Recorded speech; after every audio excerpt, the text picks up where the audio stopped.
What's up guys, and welcome to our channel here at 360 Player. In this video we're going to talk about 5 fun, simple, and easy drills that you can do to help your team get warmed up. We can break the silence. We can break the silence. So warming up is extremely important for your team to help players avoid injuries and get physically and mentally prepared for the game. Usually when I would warm up my teams, I would start with some general dynamic motions. Now here's an easy general dynamic warm-up that you can do.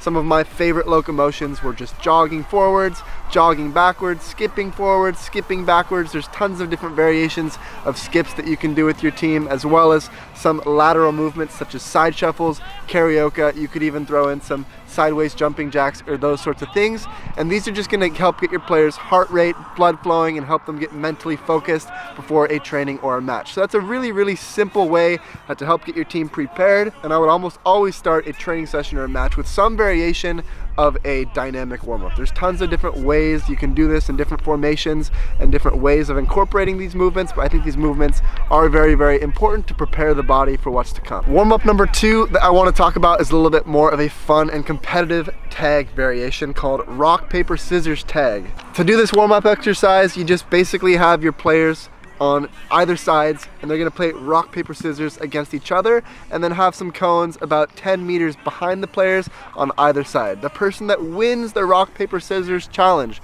so say I do rock and the other person did scissors, that means I would be the tagger, and I've got to run and chase after them and try to tag them with 2 hands in order to win. If I lose, for example, if I do paper and they do scissors, then I'm the runner, and I have to run and turn and get past my cones on my own side before getting tagged in order to save myself. So this is a good way, once the players are initially warmed up, you don't want your players going full speed ahead right at the beginning, so that's why I recommend doing some of those general dynamic movements first, but then this can be a fun sort of icebreaker type of warm-up where you're doing some rock, paper, scissors in a fun and friendly way, and you're also getting that body moving at a more quick pace. If you want to incorporate the ball, you can use this next very simple warm-up. It's just going to be some partner passing back and forth from one end of the field to the other. Extremely good to get your touch sharp before a training or a match, and there's tons of different variations that you can do. It doesn't have to be passing. You could do this with volleys, you could do this with headers, and it almost requires no setup at all. You just need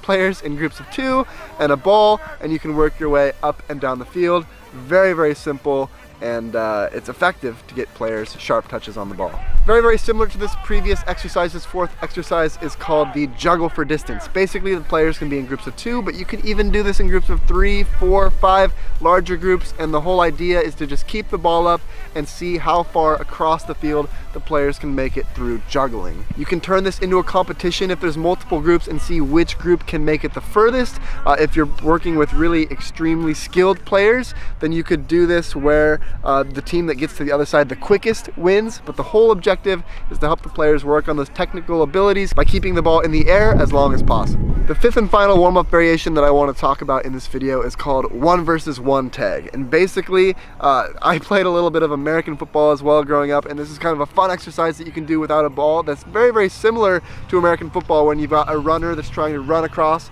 to the other side. Basically you have a player lining up on one side who is the runner and a player who's lining up on the other side who is a tagger, and the runner's job is to try to run and get past the tagger. This is a great way to improve speed, agility, quickness, and all of those sorts of things.